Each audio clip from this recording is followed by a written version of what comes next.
그의 형들이 요셉의 요셉의 옷, 옷, 곧 그가 그가 입은 채색 옷을 벗기고 그를 잡아 구덩이에 던지니 그 구덩이는 빈 것이라 그 속에 물이 없었더라. 그들이 앉아 음식을 음식을 먹다가 먹다가 눈을 눈을 들어본즉 들어본즉 한 무리의 이스마엘 이스마엘 사람들이 길르앗에서 오는데 오는데 그 낙타들의 향품과 유향과 보약을 싣고 옛굽으로 내려가는지라. 유다가 자기 형제에게 이르되 우리가 우리 동생을 죽이고 그의 피를 덮어둔들 무엇이 유익할까? 자, 자 그를 이스마엘 사람들에게 사람들에게 팔고 그에게 우리 손을 대지 말자. 그는 우리의 동생이요 우리 혈육이라 하매 그의 형제들이 청종한다.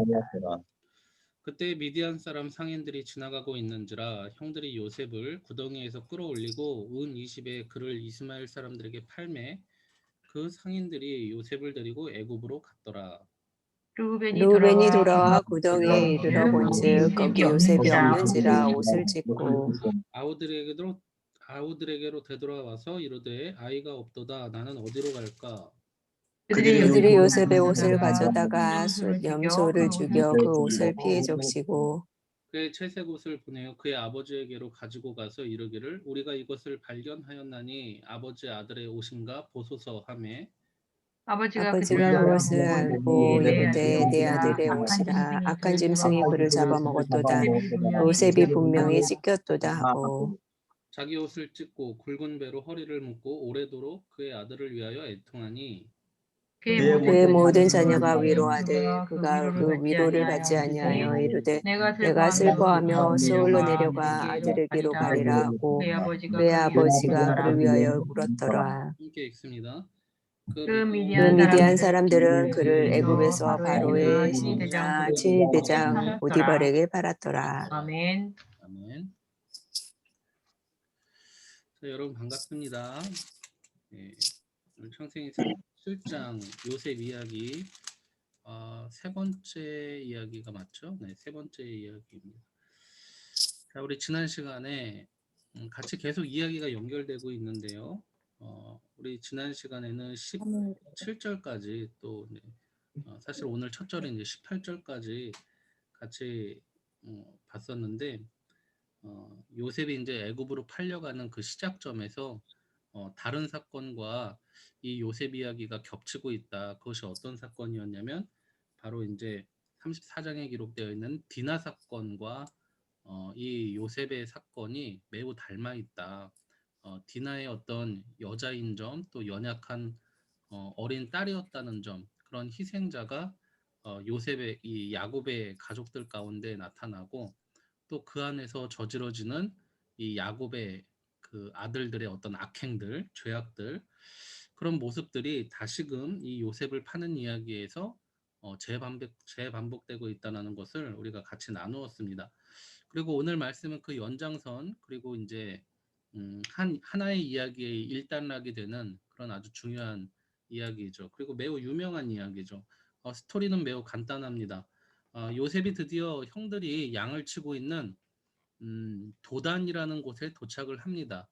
처음에 요셉이 형들이 양을 치고 있는 그곳이 이제 세겜 땅이라는 곳에 가서 거기서 이제 형들을 찾죠. 그런데 이제 오늘에 보면 15절을 잠깐 제가 읽어드릴게요. 어떤 사람이 그를 만난즉 그가 들에서 방황하는지라. 그러니까 요셉이 막 방황하고 있는 거 어떤 사람이 봤대요. 그래서 그 사람이 그에게 물어 이르되 네가 무엇을 찾느냐 요셉한테 물어본 거예요. 그 사람이 어떤 나그네가 요셉이 막 형들을 찾아서 세겜 땅을 막 돌아다니니까 어떤 사람이 나타나서 그 사람을 그 요셉한테 물어본 거예요. 너 도대체 뭘 찾고 있냐? 그랬더니 16절에 그가 이르되 내가 내 형들을 찾으오니 청하건대 그들이 양치는 곳을 내게 가르쳐 주소서.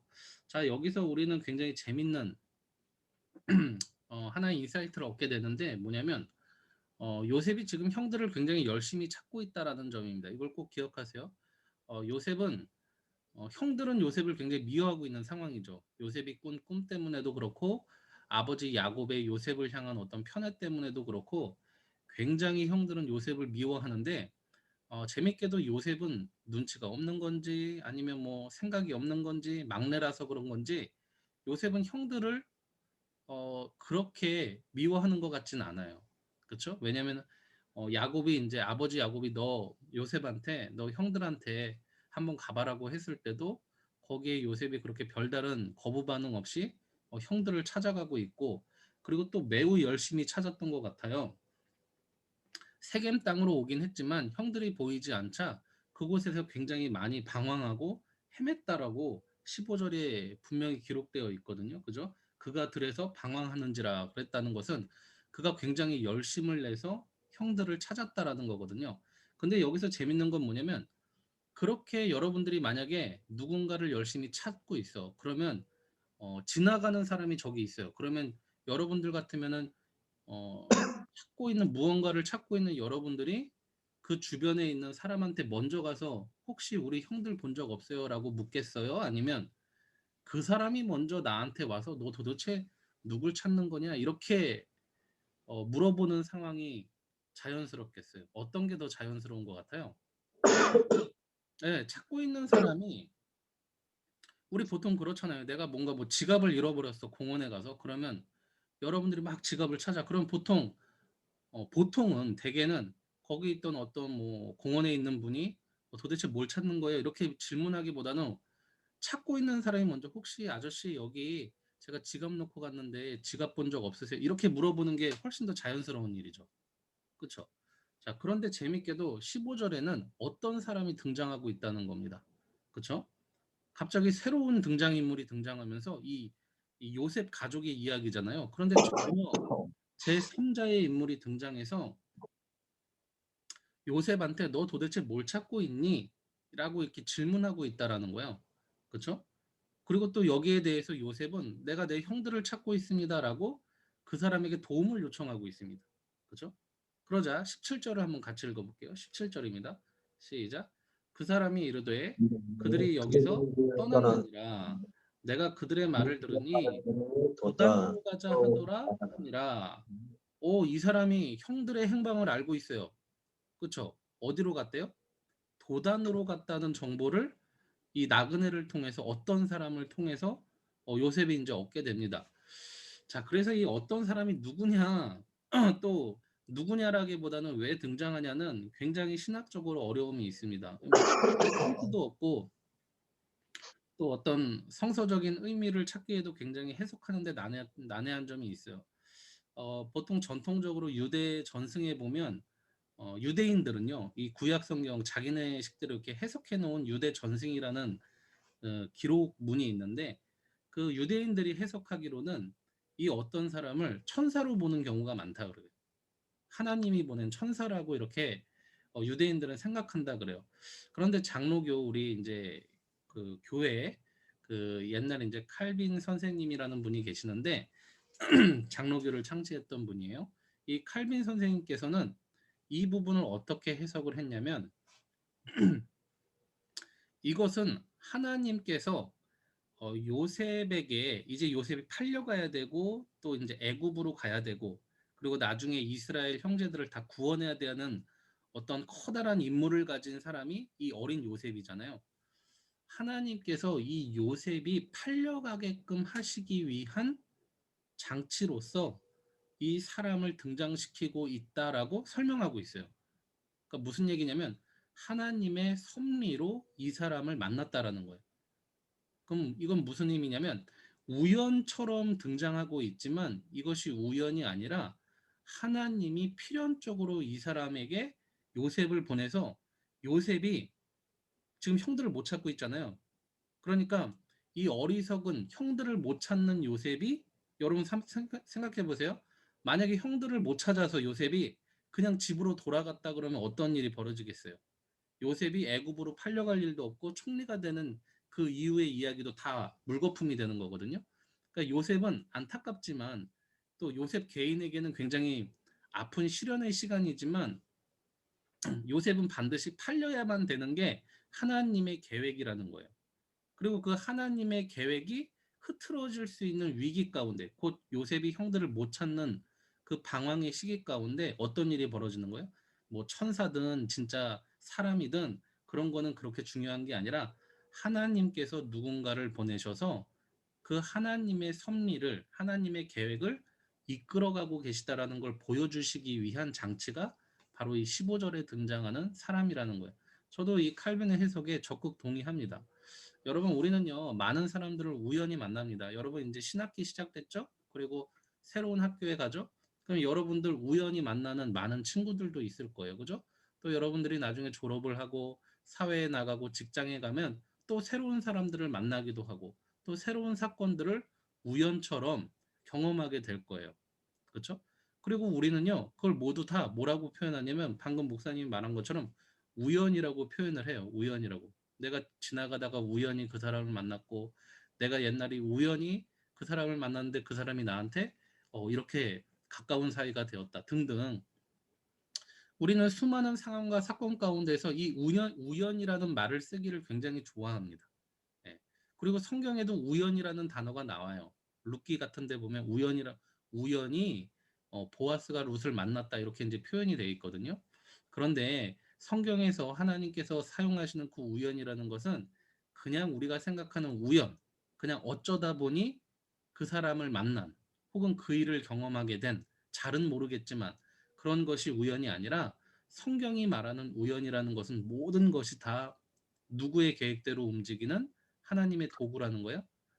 예, 섭리로 움직이는 하나님의 도구로서 이 우연이 사용된다는 거예요. 그렇다는 것은 뭐냐면 지금 여러분들이 만나는 그 우연처럼 만나는 사람들, 이거는 여러분 생각해 보면요, 친구들만이 아니에요. 여러분의 가족들도 한번 생각해 보세요. 내 부모님 우연히 만난 것 같아요. 그죠? 여러분이 결정한 게 아니에요. 내 부모님을, 그렇죠? 내 부모님을 난 이 부모님한테 가고 싶어. 난 이 부모님한테 태어나고 싶어. 그래서 여러분들이 태어난 사람 한 명도 없어요. 그렇죠? 우리는 다 우연히 누군가의 자녀로서 태어나는 거예요. 정말 우연처럼. 그렇죠? 그런데 하나님은 그 우연인 것 같이 보이는 모든 것들을 사용하셔서 여러분들을 어디로 이끌고 계시다는 거예요? 하나님이 요셉을 사용해서 이스라엘을 구원했던 것처럼, 그리고 가나안으로 끝끝내는 인도하시는 것처럼 우리들을 그 모든 우연 가운데에다 두심으로써 두시는 것 같지만 그것이 아니라 우리들을 하나님의 나라, 그 천국으로 인도하시는 그 과정 가운데 반드시 필요한 사람으로서 여러분들의 주변 사람들을 혹은 상황들을, 사건들을 사용하신다라는 것입니다. 자, 그것들을 우리가 좀 나눠봤으면 좋겠고요. 그 다음, 이렇게 하나님께서 이 어리석은 요셉을, 어리니까 아직은 어린 요셉을, 당황하는 요셉을 결국에는 형들에게로 인도합니다. 그곳이 어디냐면 아까 우리 이 나그네가 말해준 것처럼 어디라 그래요? 도단이라는 곳이래요. 17절에 나오죠. 도단으로 갔다 너희 형들이. 그러니까 너 도단으로 가라. 그럼 도단이 어디냐? 자, 처음에 말씀드렸죠. 요셉은 세겜이라는 땅에 와서 형들을 찾았어요. 그리고 또다시 도단이라는 곳으로 가야 돼요. 자, 이 지도상으로 세겜에서 도단까지 약 21km의 여정이랍니다. 그리고 당시에는 굉장히 메마른 사막 땅이었기 때문에 여러분 그냥 요즘처럼 국토횡단 한다 그러면서 편하게 이렇게 도로 걷는 21km를 생각하시면 안 돼요. 굉장히 굽이지고 험악한 지형이 이 도단이라는 곳이었대요. 그럼 뭐냐면 대부분의 학자들이 동의하는 게 뭐냐면요. 이 요셉이 세겜 땅에서 그리고 도단까지 또다시 가는 그 여정길이 대략 5일 정도의 길이 걸렸을 거라고 추측을 해요. 5일 길이었대요. 왜냐면 여러분 지금 요셉은 몇 살이에요? 17살이거든요. 굉장히 어린 나이거든요.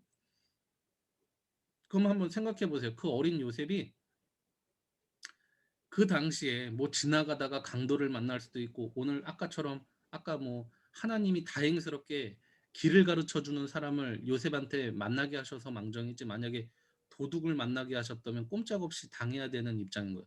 17살의 어린 소년이란 말이에요. 그렇죠? 그런 길을 5일 길이나 걸려서 결국에는 요셉이 도착을 합니다. 형들한테 와요.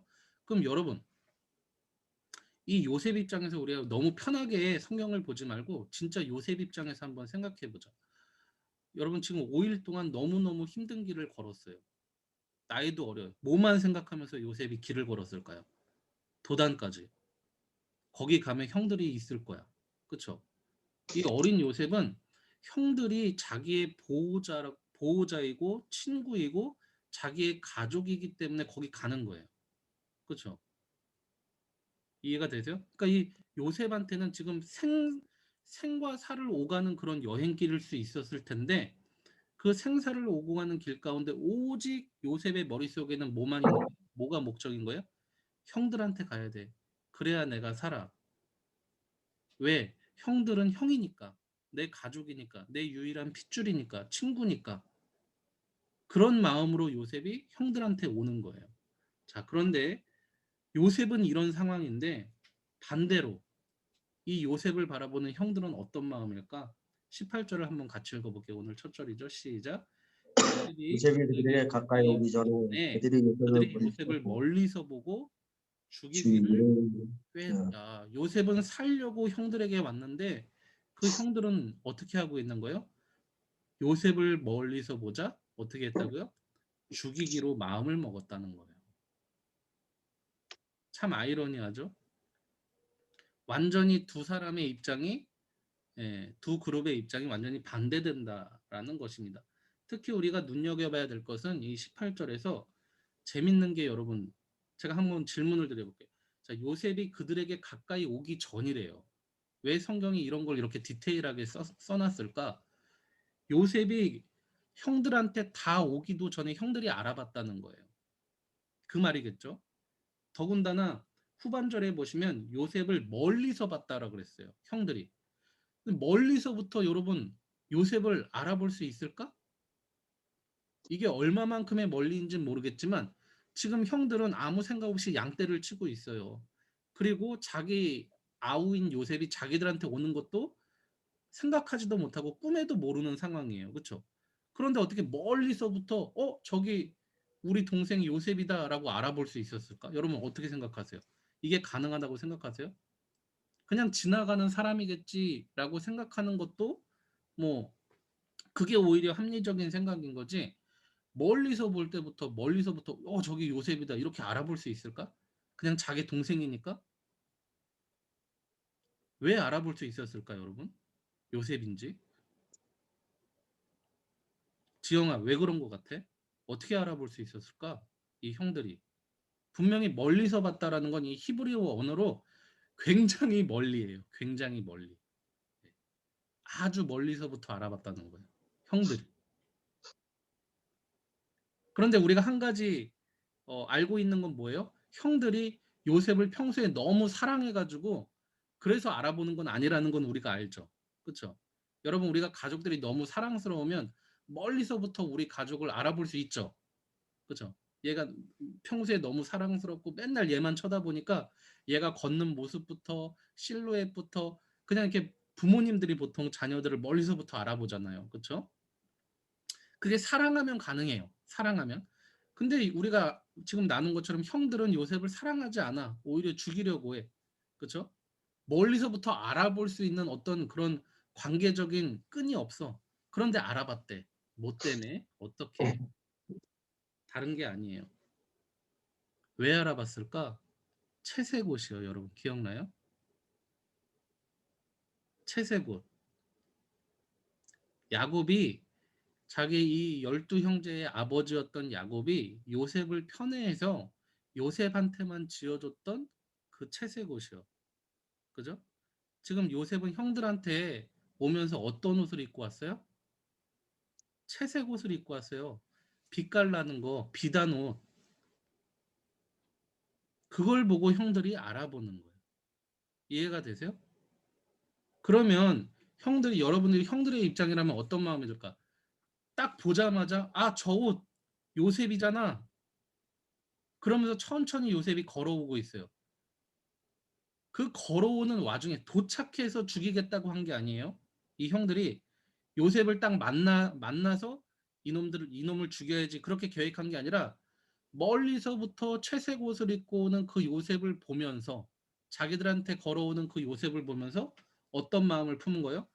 죽이기를 꾀한 거예요. 여러분 이게 무슨 의미냐면 만약에 요셉이 채색 옷을 입고 있지 않았다면 그래서 형들이 멀리서 못 알아보고 그냥 이렇게 형들한테 와서 형들 저 왔어요 라고 했다면, 그래서 형들한테 요셉을 죽일 만한 그 계획을 짤 그 찰나의 시간이 없었다면 이 이야기는 전혀 다른 방향으로 갔을 수 있다는 거예요. 그러면 이건 제가 뭘 말씀드리고 싶은 거냐면, 이 요셉이 결국에는 죽음의 자리에 가잖아요. 그렇죠? 이제 아버지 야곱은 요셉이 죽었다고 생각을 하게 되거든요. 뭐 형들이 이제 거짓말을 하죠. 동물의 피를 묻혀와 가지고 옷에다가, 그 채색 옷에다가 아버지 여기 요셉이 죽었습니다. 짐승한테 물려 죽었습니다. 그러니까 아버지는 전혀 몰라, 아무것도, 야곱은. 근데 야곱은 그 요셉 때문에, 여러분 나중에 보면 우리 34절을 제가 읽어볼게요. 야곱이 이렇게 해요. 요셉이 죽었다는 소식을 듣고 자기 옷을 찢고 굵은 배로 허리를 묶고 오래도록 그의 아들을 위하여 애통했다. 그러니까 이 야곱이 요셉을 얼마나 사랑했는지 볼 수 있죠. 그렇죠?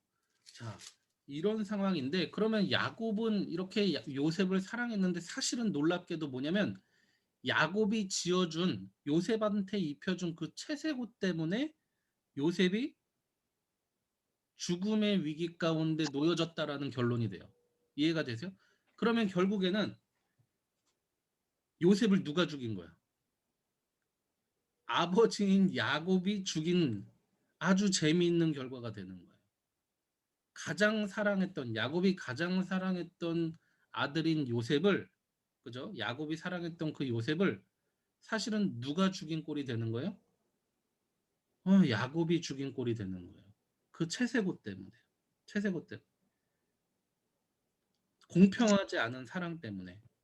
자, 이렇게 하나님께서는 지금 이런 이야기들을 통해서 뭘 말씀하고 계시냐면, 이스라엘 가족이잖아요. 이스라엘 나라잖아요. 하나님이 세우신 교회이고 하나님이 세우신 백성들이에요.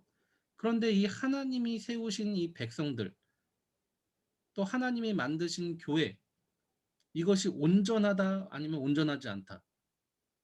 온전하지 않다라는 걸 하나님이 가르쳐주고 계시다라는 거예요. 이해가 되세요? 야곱도 야곱 때문에 이 가족을 구원할 메시아인, 메시아 역할을 하는 그 요셉을 야곱이 죽이는 꼴이 됐어요. 아버지 야곱이 아들 요셉을 죽이는 꼴이 됐다라는 거예요. 그렇죠? 그리고 우리 조금만 더 나눠보면, 오늘 루벤까지만 나눠볼게요. 자, 이렇게 이제 형들이 요셉이 자기한테 오자 죽이자고 계획을 했으니까 어떻게 하냐면, 당시에 사막에는 물웅덩이가 있었답니다. 웅덩이가 이렇게 커다란 석회암 화강석으로 되어 있는 이렇게 웅덩이가 늘 있었대요. 그 군데군데.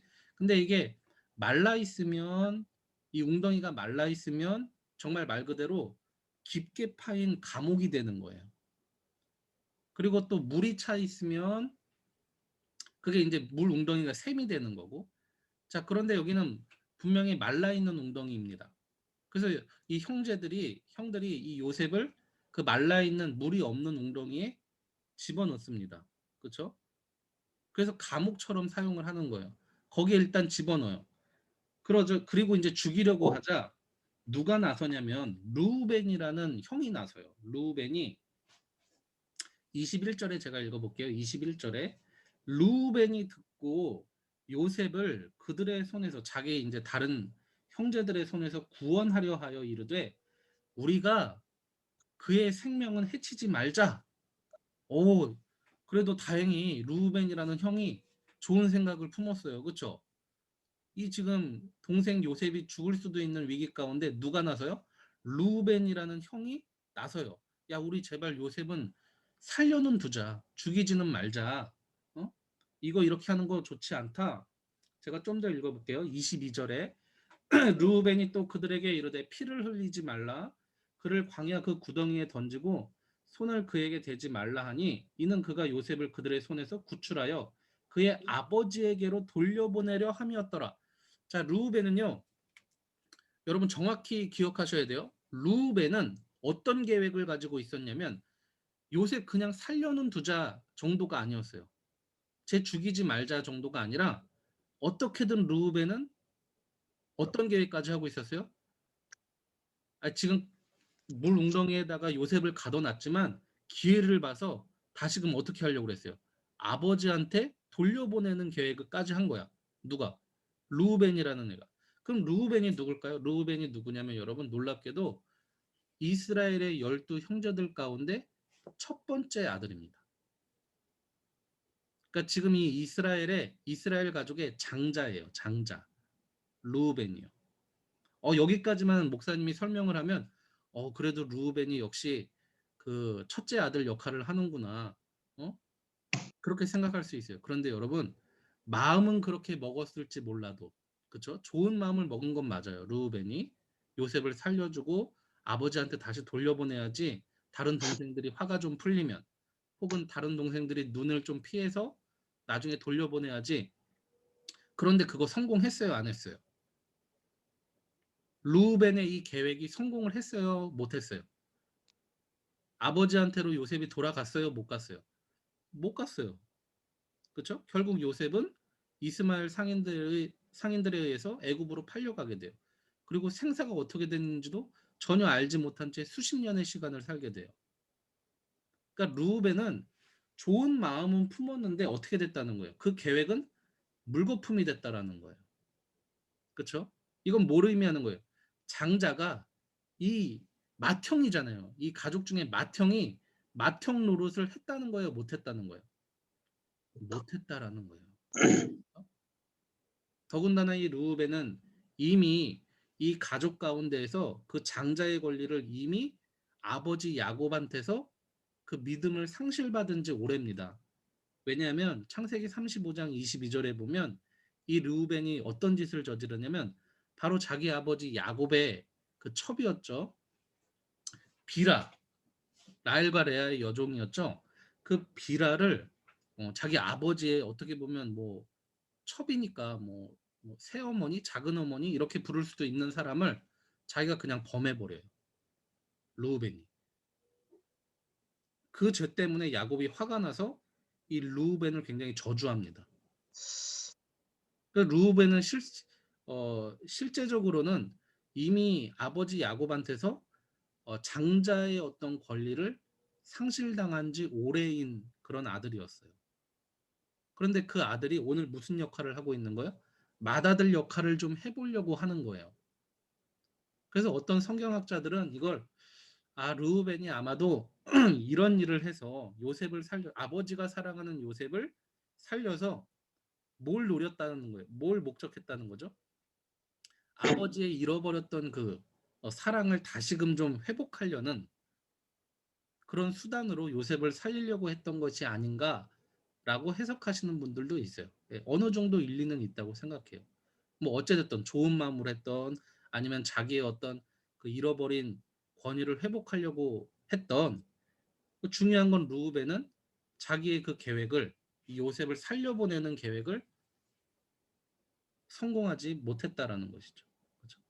이 이야기가 다 무슨 이야기입니까? 아버지 야곱도 요셉을 그러니까 죽이려는 건 아닌데 재밌게 아이러니하게 죽이는 역할을 해버린 그런 상황인 거고 또 르우벤도 요셉을 살리려고는 했으나 오히려 장자의 어떤 역할을 제대로 못해서 요셉을 파는데 동의해버린 그런 상황까지 와버렸다는 거죠. 그렇죠? 그러니까 모든 가족이 이 한 사람 막내인 요셉을 팔고 죽이는 일에 가담하게 되는 아이러니함 속에 빠지게 되는 거예요. 그러니까 재밌는 건 여러분 하나님께서 요셉이 지금 웅덩이에 빠져 있지만 함정에 빠져 있지만 사실은 누가 빠져 있는 것 같아요? 야곱이 빠져 있는 거고요. 이 형제들이 빠져 있는 것과 같다라는 걸 하나님이 대조적으로 보여주고 계시는 거예요. 참 재밌죠? 자, 오늘 말씀 여러분 꼭 기억했으면 좋겠어요.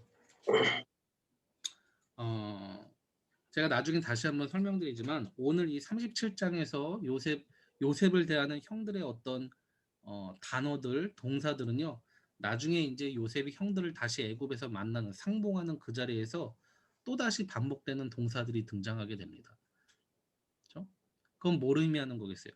하나님께서 모든 것을 계획하시고 섭리하고 계시다라는 거예요. 그죠?